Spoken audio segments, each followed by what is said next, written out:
ಕ ಮೂಳೆ ಮಜ್ಜೆಯಲ್ಲಿ ರಕ್ತ ಉತ್ಪತ್ತಿ ಮಾಡುವ ಜಾಗವನ್ನು ಸ್ವಚ್ಛ ಮಾಡುತ್ತದೆ. ಹೀಗೆ ನಮ್ಮ ದೇಹದ ರಕ್ತದ ಕಣ ಕಣವನ್ನು ಶುದ್ಧಗೊಳಿಸುತ್ತದೆ. ಇದರಿಂದ ಅನೇಕ ಕಾಯಿಲೆಗಳು ದೂರವಾಗುತ್ತವೆ. ರಕ್ತದ ಕ್ಯಾನ್ಸರ್, ಬ್ಲಡ್ ಕ್ಯಾನ್ಸರ್ ವಿರುದ್ಧ ಕೆಲಸ ಮಾಡುತ್ತೆ. ಕಬ್ಬಿಣದ ಅಂಶ ಹೆಚ್ಚು ಹೊಂದಿರೋದ್ರಿಂದ ಅನಿಮಿಯಾ ಅಂದ್ರೆ ರಕ್ತಹೀನತೆ ಸಮಸ್ಯೆ ನಿವಾರಿಸುತ್ತದೆ. ಮೆನೋಪಾಸ್ ಸಮಯದಲ್ಲಂತೂ ಇದರ ಸೇವನೆ ತುಂಬಾನೇ ಒಳ್ಳೆಯದು. ಇದು ರೋಗ ನಿರೋಧಕ ಶಕ್ತಿ ಹೆಚ್ಚಿಸುತ್ತದೆ.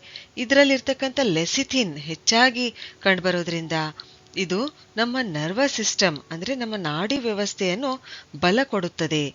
ಆಮೇಲೆ ಬಿ ವಿಟಮಿನ್ಗಳಾದ ನಿಯಾಸಿನ್, ಬಿ6, ಫೋಲಿಕ್ ಆಸಿಡ್ ಅಂದ್ರೆ ವಿಟಮಿನ್ ಬಿ9 ಆಗಿರಬಹುದು, ಮತ್ತು ಖನಿಜ ಲವಣಗಳಾದ calcium, iron, potassium, magnesium, zinc ಇವೆಲ್ಲ ಏನಂತಂದ್ರೆ ಇರೋದ್ರಿಂದ ಇದರಲ್ಲಿ ಕಂಡುಬರೋದ್ರಿಂದ ಇದು ತಕ್ಷಣ ಶಕ್ತಿ ಕೊಡುವ ದಿವ್ಯ ಔಷಧಿ